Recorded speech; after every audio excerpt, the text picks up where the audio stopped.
localizado, abra sua Bíblia em Mateus, capítulo de número 14. Mateus 14. Evangelho de Mateus, capítulo 14, versículo 22 a 36. Vai estar ali, então eu já vou começar a ler, né?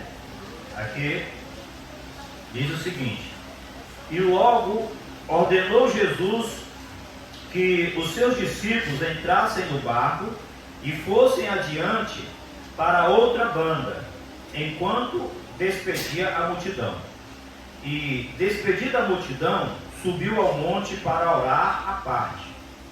E chegada já a tarde, ali estava só. E o barco estava já no meio do mar, açoitado pelas ondas, porque o vento era contrário. Mas à quarta vigília da noite, dirigiu-se Jesus para eles, caminhando por cima do mar. Tem versão que diz por sobre as águas. E os discípulos, vendo-o caminhar sobre o mar, assustaram-se, dizendo: é um fantasma, e gritaram com medo. Jesus, porém, lhes falou logo, dizendo: tende bom ânimo, sou eu, não temais. E respondeu-lhe Pedro e disse: Senhor, se és tu, manda-me ir ter contigo por cima das águas. E ele disse: vem. E Pedro, descendo do barco, andou sobre as águas para ir ter com Jesus. Mas, sentindo o vento forte, teve medo. E começando a ir para o fundo, clamou, dizendo: Senhor, salva-me. E logo Jesus, estendendo a mão, segurou-o e disse: homem de pequena fé, por que duvidas? Ou por que duvidaste? E quando subiram para o barco, acalmou o vento. Então aproximaram-se os que estavam no barco e adoraram-no, dizendo: és verdadeiramente o Filho de Deus. E tendo passado para a outra banda, chegaram à terra de Genezaré. E quando os homens daquele lugar o conheceram, mandaram por todas aquelas terras em redor e trouxeram-lhe todos os que estavam enfermos. E rogavam-lhe que ao menos eles pudessem tocar a orla da sua veste, e todos os que tocavam ficavam sãos. Amém? Louvado seja Deus. Nós estamos diante de um texto que nos revela que a escola de Jesus foi a maior escola, maior faculdade que alguém teve o prazer de estudar, participar. Os discípulos de Jesus, eles tiveram que aprender não só com o ensinar de Jesus verbalmente, conversando com eles no dia a dia, mas como também em obras, né, em atitudes, em testemunhos, em feitos de Jesus. Este fato se deu logo após um grande milagre que Jesus havia realizado no meio dos discípulos, que foi a multiplicação dos pães e dos peixes. Só que Jesus percebeu que os seus discípulos não entenderam o milagre da multiplicação dos pães e dos peixes. Então Jesus, muito sabiamente, disse: então eu vou mostrar para eles o que é o meu poder, como é que funciona. Porque eu estava com eles ali, multipliquei, né, isso aqui estou parafraseando, os pães e os peixes, e eles não entenderam. Nesse texto aqui, por exemplo, o mesmo texto lá em Lucas, a partir do capítulo 6, se você vai observar, depois nós vamos ler, agora não, meu filho, que eles não entenderam o milagre dos pães e dos peixes. Por isso Jesus imediatamente já entra com uma outra forma de ensinar os seus discípulos para que eles pudessem entender o que é a virtude de Deus, o poder de Deus no meio deles. Às vezes isso é necessário.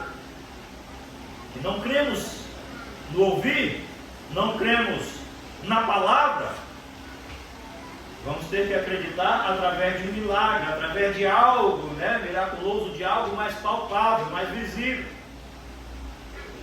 Mas talvez seja por isso que Jesus fala para Tomé e para os seus discípulos ali, uma frase que deixa a nós mais bem-aventurados, porque diz, ó, bem-aventurados os que não viram e creram.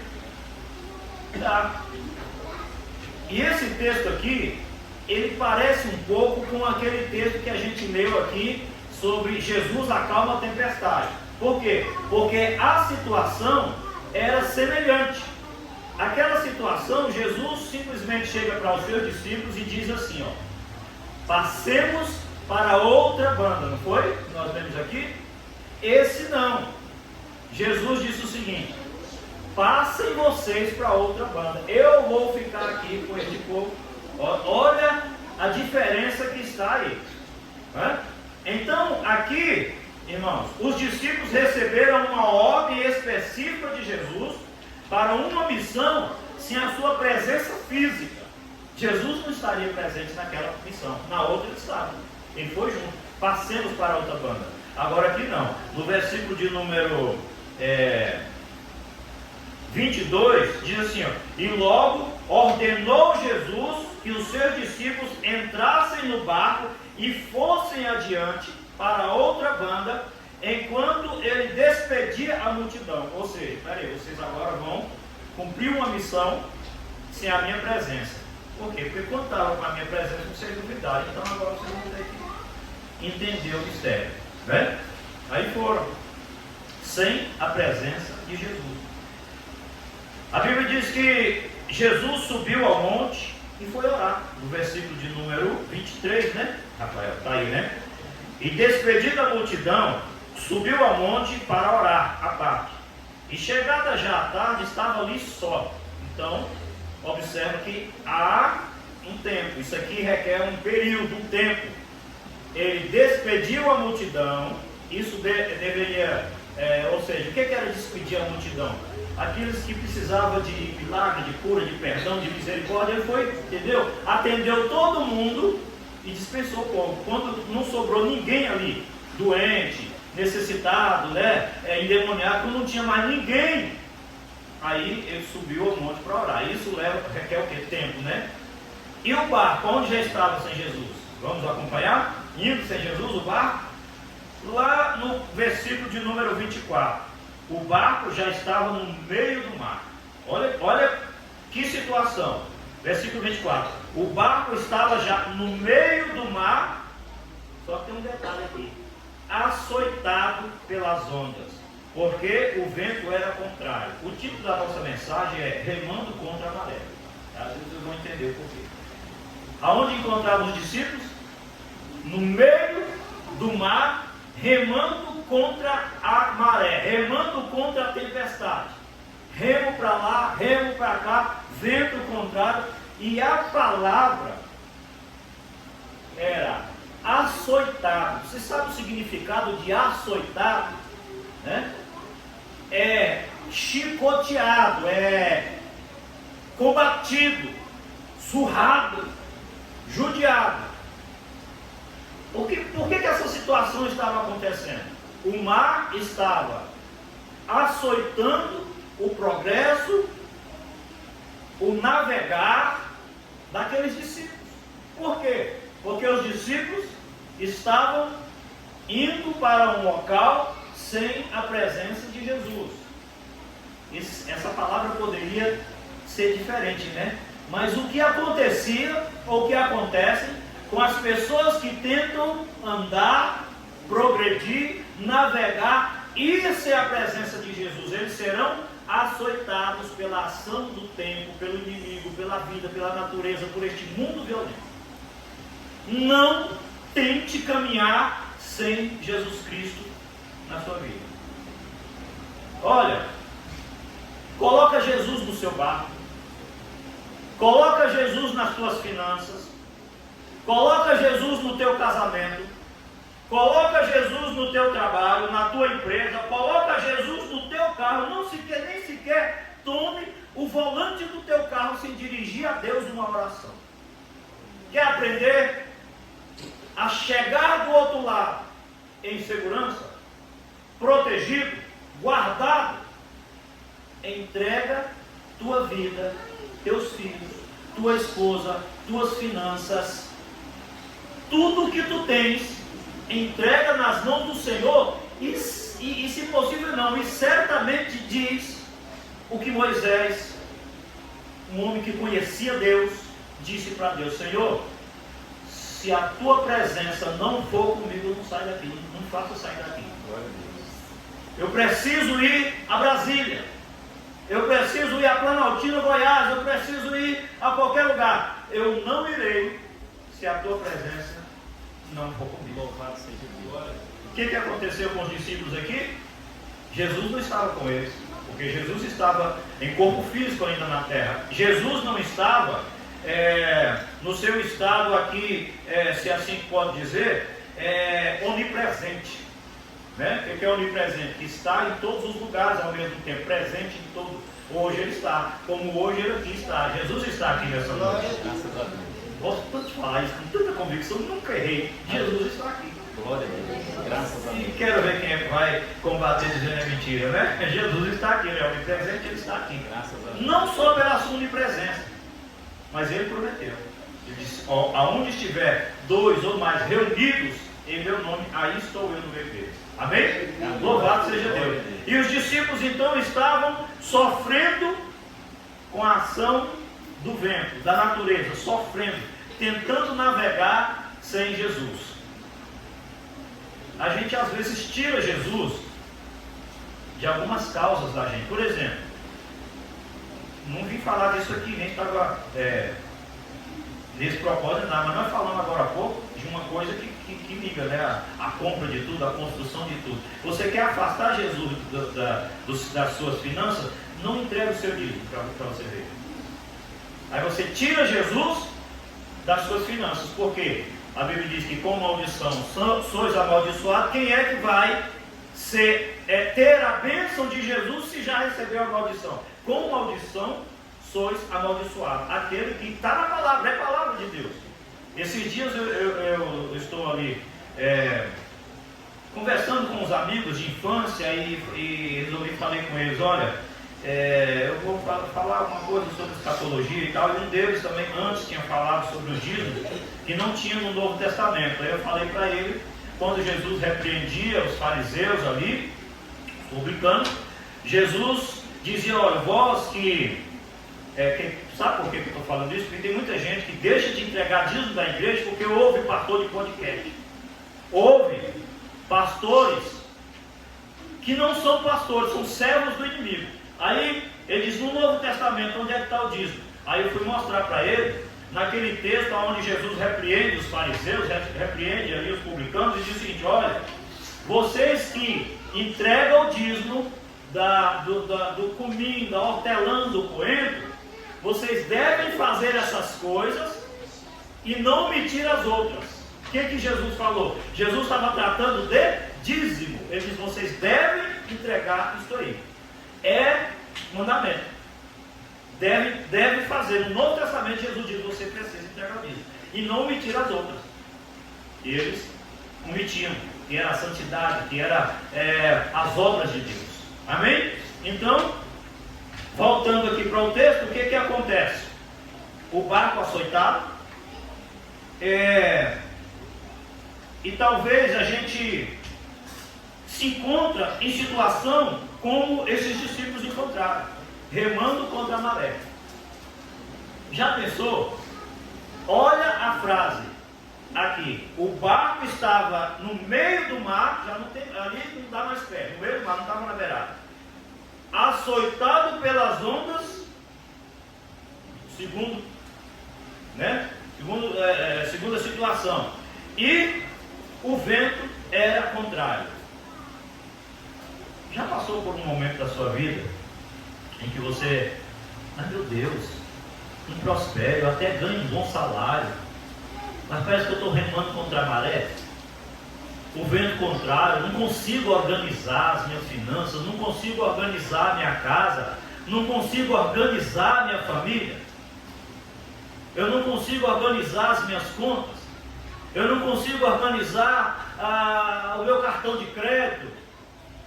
Não é verdade? Às vezes não acontece isso na nossa vida. A gente não consegue organizar, por quê? Porque a gente já está na obra. E observa que Jesus havia ordenado os seus discípulos. Eles não estavam indo em uma missão em desobediência ou por conta própria. Eles estavam indo fazer o que Jesus falou.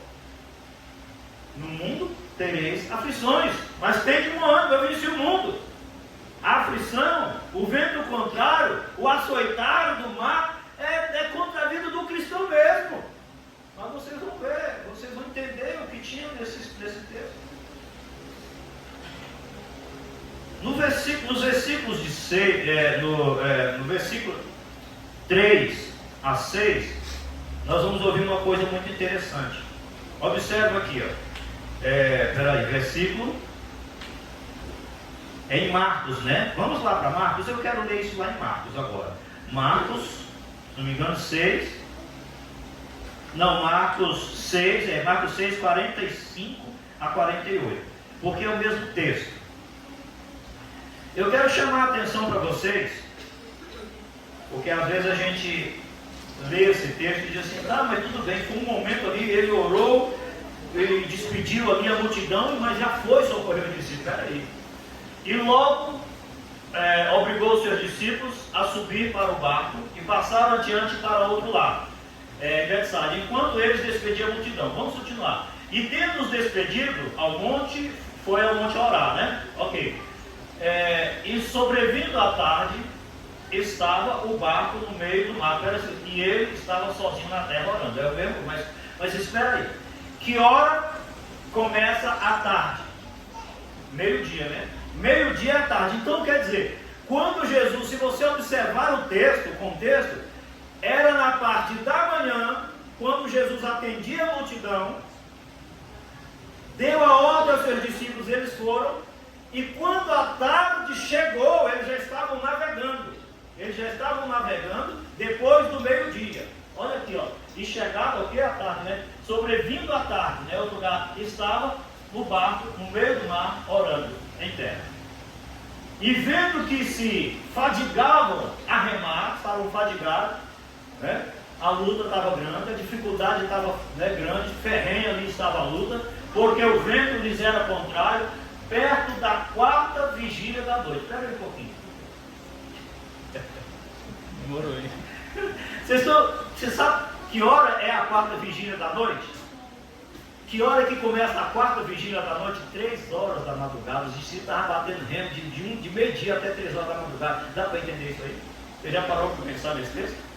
Mas às vezes a gente lê e acha que não. Eles estavam batendo remo contra o vento.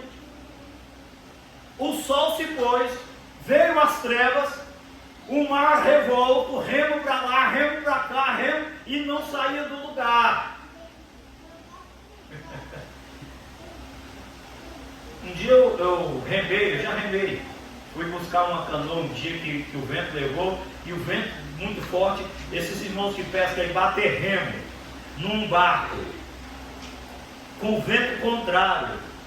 Não, tem hora que eu estou com vontade de você parar, botar os remos dentro, né, pai? E dizer, pode carregar, pode ir, pode dormir aqui dentro dessa canoa. É ou não é? Pois os discípulos estavam batendo remo de meio-dia, em volta de meio-dia, até porque, e outra coisa, a 4ª vigília da noite, ela começa 3 horas, mas ela só termina 6 horas, então de repente já estava no final dela já. Vocês estão entendendo? Às vezes é a vida inteira, às vezes a gente já não tem mais força, às vezes a gente já não consegue mais remar contra a maré, remando contra a maré, porque Jesus não entrou no barco, porque saímos sem Jesus, não colocamos Jesus. O que os discípulos poderiam ter dito para Jesus ali, Juninho? O que Moisés disse: eu não vou, então não vou. Aleluia, glória a Deus. Eu não sei, nós não vamos, nós estamos acostumados contigo. Eu vou. Se eu sair, se eu entrar no meu carro, no meu barco, sem ti, no meu propósito, no meu casamento, no meu emprego, nas minhas finanças, sem a tua bênção, sem a tua presença, eu morro aqui, mas não vou. Aleluia. Sem ti eu não vou, porque eu vou morrer lá mesmo. Por isso que eles... Sabe por que eles passaram? Porque eles não acreditaram no milagre dos pães e dos peixes. Depois você vai ver o texto aí, mais no final de Marcos. Vocês estão entendendo o que é remar? O que é tentar lutar uma vida sem Jesus Cristo? Além de não conseguir chegar, lutar a vida inteira, morre endividado, morre pobre, ainda perde salvação, gente. Não tem como sem Jesus. Por que, pastor, você fala isso com convicção? Eu tenho uma boa profissão, pastor, eu fiz faculdade. Jesus disse: sem mim nada podereis fazer. Glória a Deus. Adore a Deus, entrega a tua vida por inteiro a Deus. Concentra-se no chamado do Senhor e não vá sem Ele. Não adianta. Sem Jesus você não é nada. Aleluia. Glória a Deus. Sem Jesus você não pode fazer nada. Aleluia. Aleluia. Jesus é a nossa vitória. Graças a Deus. Jesus é a garantia de que nós chegaremos do outro lado. Aleluia. Glória a Deus. Glória a Deus. Glória a Deus. De meio-dia até quase 6 horas do outro dia batendo remo. E sabe que as forças vão acabando. Esse meio-dia aqui, irmãos, até o final, pode ser de 30 anos a 40, 50, 60, não sei a idade ou quanto tempo. Tem gente lutando e não consegue desenvolver, não consegue organizar sua família, não consegue organizar suas finanças, não consegue organizar a sua vida. Coloca Jesus no teu propósito, no teu projeto de vida. Em tudo. Glória a Deus. Em tudo. Coloca Jesus no teu projeto de vida. Louvado seja Deus. Volta um pouquinho, meu filho, para Mateus. Louvado seja Deus. 14, 24, né? O 24. O barco estava já no meio do mar, isso aqui nós já vimos. Contrário, louvado seja Deus. 25 e 26. Mas à quarta vigília da noite, dirigiu-se Jesus para eles, caminhando sobre as águas. Aqui eu quero fazer abrir aqui um paralelo aqui, dar uma ênfase aqui, ou abrir um parêntese para a experiência de Pedro. Neste exato momento, nós vamos ver uma experiência de vida pessoal e espiritual de um cristão. Pedro. Mas, à quarta vigília da noite, dirigiu-se Jesus para eles, caminhando por cima do mar. Agora a história começa a mudar. Era aí. E as ondas? E o vento? E os balançar, e aquela situação, como se ele estava andando por cima do mar. Onde ele pisava era calmaria. Aonde Jesus anda é calmaria, onde Jesus está é calmaria. Quando Jesus se aproxima deles, eles se assustaram, ficaram assombrados, pensaram até que era um fantasma. Quer ver? Aí versículo 26. E os discípulos, vendo caminhar sobre o mar, assustaram-se, dizendo: é um fantasma, e gritaram com medo. Isso acontece na vida daquele que não conhece o Senhor. Medo, pavor, desespero, aflição, angústia, momento de maior aflição, momento de maior angústia, momento de preocupação, de total desespero. Aparece Jesus andando sobre o mar, e eles diziam para o outro: vamos morrer. Além de todo esse tormento, além de toda essa situação, como se já não bastasse o vento, o remo, as forças acabando, ainda lá vem um fantasma para me assombrar ainda. Ainda lá vem um fantasma. Jesus não te chamou para se preocupar, para ter medo, para se angustiar, para andar de pavor, para chorar, e não vai morrer. A angústia chegou, o desespero chegou, o medo, o pavor, está aí te apertando, dizendo: então eu vou morrer, vou perder minha salvação, Jesus não está comigo, Jesus me abandonou, o Senhor não se lembra mais de mim, eu vou morrer. Esse é o pensamento de quem está num momento como esse, de tribulação, de mar revolto, de tanta situação, de angústia, de dívida, achando que Jesus o abandonou. É nesse momento que a gente escuta a frase mais linda, mais sublime, versículo 27. Tem de bom ânimo, sou eu, não temas. Tem de bom ânimo, meu filho, sou eu, não temas. Imagina como soou aquela voz nos ouvidos daqueles discípulos que achavam que ia morrer, porque Jesus não estava ali. Sou eu estou com vocês até a consumação do século. Não temas, eu sou convosco. Aleluia. Não é serei, não. Jesus diz: eu estou convosco. Não temas, porque eu cheguei na tua causa. Chega de remar contra a maré. Me dê o controle da tua vida hoje. Entrega a tua vida para mim hoje. Aleluia. Aleluia. Aleluia. Eu fico imaginando aqueles barcos, aquela situação toda, eles desmaiando, joga remo para cá, joga para lá. E sempre tem um que é mais ousado, né? Aí, ó, Jesus, porém, falou, dizendo: entende, bom ânimo, sou eu, não temas. Esse não temas tem toda a palavra de Deus, né? Segundo os historiadores, nunca contei, 366 vezes, né? Porque o ano tem 365 dias, né? E o ano bissexto tem um dia a mais, né? Então tem 366 vezes a palavra não temas na Bíblia Sagrada. O que quer dizer isso? Que tem um não temas para cada dia do ano, para você levantar pela manhã e o Senhor falar contigo: fulano, não temas, hoje eu te darei vitória. Aleluia. Não temas, pode ir que eu estou contigo, não temas. Glória a Deus. Aleluia. É gostoso servir esse Deus, né? Aí Pedro, sempre ele, né? Respondendo-lhe quem? Pedro. Ele disse: Senhor, se és tu, manda ir ter contigo por cima das águas. Mas não já bastava, gente? Não já estava bom? Mas tem gente que é ousado. Senhor, se é o Senhor, então eu quero agora uma prova. Eu quero, Senhor, Deus, passar naquela faculdade.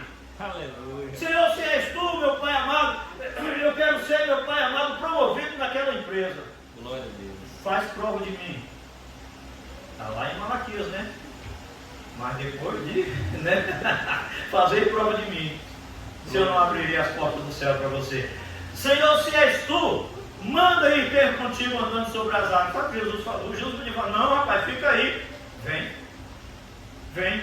Quem quer vir a mim, vem. Aquele que vem a mim, de maneira não lançarei fora. Vem, Pedro, vem para mim, vem, meu filho, vem cá. Você sabe aquele pai que o menino começa a andar? Vem, solta, mãe, solta. Vem, pode, vem para mim. Vem. Aí Pedro desce do barco. Aí ele se sentiu seguro. Não, se Jesus está aqui, eu estava correndo risco de vida dentro de um barco sem Jesus. Mas com Jesus eu tenho segurança até em cima d'água. Sem barco, sem nem de barco. Glória a Deus. Não preciso nem de barco. Aleluia. Se Jesus está comigo. Se Jesus está nas águas, é lá que eu tenho segurança. Se Jesus está no barco, é no barco que eu tenho segurança. A segurança para a minha vida é onde Jesus está. Aleluia. Glória a Deus. Graças a Aí Deus. foi de encontro com Jesus. O que acontece? E ele disse: vem, Pedro. E Pedro, descendo do barco, andou sobre as águas para ir ter com Jesus. Pedro andou sobre as águas, porque quis. Mas espera aí, Pedro, vamos lá. Mas sentindo o vento forte, teve o que? Medo. O medo, para a vida do crente, nas lutas do crente, é a ausência da fé. Porque quem crê, por exemplo, viu o medo de Geazi, quando viu o Senaqueribe ali, aquele povo envolto ali, querendo destruir a vida dele. Ai, vou morrer, ai, meu Senhor. Aí Eliseu disse, Eliseu nem só simplesmente falou: Senhor, abre os olhos desse moço. O Senhor abriu os olhos dele, ele viu carruagem, cavalo de fogo, de Deus, tudo em volta, maior que aquele lá. O medo tira a fé, rouba a vontade, né, de vencer. Aí ele teve medo. Ele já estava andando, poderia simplesmente caminhar. Se Jesus te colocou no caminho, não temas. Jesus não disse: sou eu, não temas. O que quer dizer não temas? Não tenhas medo. Vai, vem, porque eu sou contigo. E ele começou a andar sobre as águas. De repente, meu filho, o vento, porque, irmãos, é assustador. Esse mundo, as injustiças deste mundo assustam mesmo. Os perigos deste mundo, as doenças assustam mesmo. E a gente começa a sucumbir, a dizer: eu estou com medo, Aí começou a ir para o fundo. Medo, incredulidade, não acreditou. Começou a ir para o fundo. A nossa caminhada espiritual às vezes é isso mesmo. Quantas vezes a gente começa a naufragar, a afundar, a sofrer perigo de morte? Só tem uma coisa: quando ele sentiu que estava em perigo, ele falou a palavra que revela o que Jesus Cristo veio fazer na face da terra. Salva-me. Jesus veio para quê? Para salvar. Olha aqui que coisa linda. Dizendo: Senhor, salva-me. Clamou. O que é o clamor? É a minha oração, é a tua oração. É terça-feira aqui de joelho dobrado, chorando, gritando: Senhor, tem misericórdia. Senhor, me ajuda. Senhor, muda essa situação, né? Senhor, vira o cativeiro, né? O Deus que vira cativeiro, vira o meu cativeiro, muda essa situação. Esse é o clamor no momento do medo, do pavor, porque o Senhor está presente aqui. Aleluia, graças a Deus. Clamou, a Bíblia diz que ele clamou, ele clamou. Clamou é o que você faz aqui na sexta-feira: clamar, orar, gritar, suplicar por socorro. Clamou e disse: Senhor, salva-me. Jesus vai rejeitar ou injeitar ou ignorar um clamor de um crente pedindo: Senhor, salva-me? Se ele veio só para salvar. Se ele veio para isso, estendeu a mão, pegou aquele Pedro ali pela mão e diz: ó homem de pequena fé, versículo 31, né? Ó homem de pequena fé, por que duvidas? Por que duvidas? Tira essa dúvida do seu coração, Pedro. Pedro, sou eu, não temas e não duvida. Aleluia. Eu vim para te salvar. Aleluia. E nada nem ninguém vai impedir a minha ação, o meu poder, a minha virtude e a tua salvação, Pedro, porque eu vim te salvar, não temas. Aleluia. Tem gente que acha que salvar é só ir para o céu. Não, o Senhor nos salva de tantas situações. Pedro, né? Estava ali todo afoito. Ó Pedro, agora como Satanás tentou cirandar como um trigo aí na sua vida, eu não permiti. O Senhor nos salva de cada enrascada que a gente às vezes vai fazer. Não salva? Você tem que tomar uma decisão e tal, o Senhor te livra. Por quê? Porque Ele está contigo, você está com Ele, está orando, está buscando o Senhor. E Jesus salvou Pedro do afogamento. Não era da salvação da alma ali naquele momento. Salva. Jesus salvou. Vocês estão entendendo que a salvação, ela é ampla, ela vai além dos céus por eterna morada. Jesus diz que é 100 vezes mais essa terra e por fim a vida eterna, inclusive a tua cura. Aleluia. Glória a Deus. Glória a Deus. Graças a Deus. Salva-me. Ok. Versículo de número 32 e 33. E quando subiram para o barco, acalmou o vento. Aí Jesus não falou nada, simplesmente entrou no barco. Aquela situação ali é porque Jesus não estava no barco. Põe Jesus no seu barco para você ver se essa tempestade, esse vento não acalma. Aleluia. Ele acalma. Eu sei que pareço estar pregando para pessoas que não têm. Coloca ele por inteiro, completo, na sua vida. Olha só que interessante. Então aproximaram-se os que estavam no barco e adoraram, dizendo: verdadeiramente este é o Filho de Deus. Graças a Deus. Não é Buda, não é Maomé, não é Maria, não é José, não é Pedro nem Abraão, é Jesus Cristo, Filho de Deus, o Senhor. Aleluia. Glorioso Jesus. Louvado seja Deus. Glória. 2 Timóteo 2,5 diz que há um só Deus e um só mediador entre Deus e os homens, Jesus Cristo, o homem. Aleluia. Jesus é o único Senhor, é Ele o Senhor da nossa vida, é Ele que nos dará a nossa vitória por completo. E aí, como termina tudo aquilo, meus irmãos, eles adoram a Jesus, faz como você está fazendo nessa noite, se reúne, adora a Deus, e o final da história, versículo 34 e 35, a obra continuou. Vamos ver? Vamos lá? E tendo passado para outra banda, chegaram à terra de Genezaré. E quando os homens daquele lugar conheceram, mandaram por todas aquelas terras em redor e trouxeram-lhe todos os que estavam enfermos. E rogaram-lhe que ao menos eles pudessem tocar a orla das suas vestes, e todos os que tocavam ficavam curados, ficavam sãos. Aleluia. Sabe por que isso estava acontecendo? Porque essa era a missão, a vontade de Deus. Ninguém impede o plano de Deus. Não é vento, não é tempestade no meio do mar, não é situação nenhuma, não é remar contra a maré. Não adianta remar contra a maré. Entra com Jesus, porque você vai chegar do outro lado e a obra do Senhor você vai realizar. Aleluia. Jesus te levantou, Amém. Jesus te chama para realizar uma grande obra. Amém. Glória a E Deus. você vai chegar lá do outro lado. Amém. Não se preocupe com o que vai acontecer no meio do caminho, no meio da caminhada. Vai chegar do outro lado e toda a obra será realizada em nome de Jesus. Amém? Amém. Louvado seja Deus. Vamos nos colocar de pé, vamos orar ao Senhor.